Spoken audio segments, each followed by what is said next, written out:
कुलसियों की कलीसिया के नाम, पौलुस रसूल का खत, उसका पहला बाब, 9वीं आयत में लिखा है, इसीलिए जिस दिन से ये सुना है हम भी तुम्हारे वास्ते ये दुआ करने और दरखास्त करने से बाज नहीं आते। आमीन।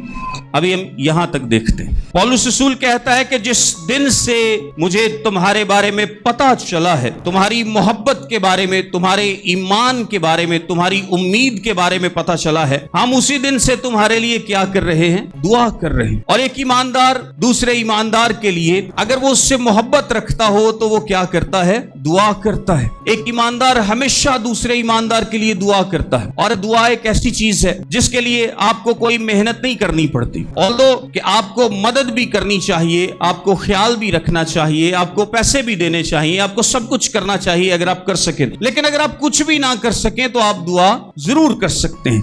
और जिसके लिए आप दुआ करते हैं, जिसके लिए आपके दिल में दुआ होती है, नेचुरली आप उससे मोहब्बत करते हैं। मोहब्बत के बगैर दुआ नहीं होती। और अगर आपके पास वसाइल हैं और आप कहें कि जी मैं गरीब लोगों के लिए या गरीब रिश्तेदार के लिए दुआ कर रहा हूं, और आप अपने वसाइल में से शेयर ना करें, तो इसका क्या मतलब है कि आप उसके लिए दिल से दुआ नहीं कर रहे। जब आप दिल से किसी के लिए दुआ करते हैं, जो दुआ दिल से निकलती है, उसमें आप लोगों के साथ शेयर करते हैं, आप लोगों का ख्याल रखते हैं, जरूरत पड़ने पर उनकी मदद करते हैं, आप चीजों को साझा कर लेते हैं, आप चीजों को अपना नहीं समझते। ये दिल से दुआ है और खाली अल्फाज नहीं होते। पौलुस रसूल तो यहां तक कहता है जिनके लिए वो दुआ करता है कि मुमकिन होता तो मैं अपनी निजात तक तुम्हारे लिए कुर्बान कर देता। सो अगर आज मसीही ऐसी दुआएं करना शुरू कर दें जो दिल के साथ हो, तो हमारी दुआएं सिर्फ अल्फाज नहीं होंगी बल्कि वो दिल से होंगी।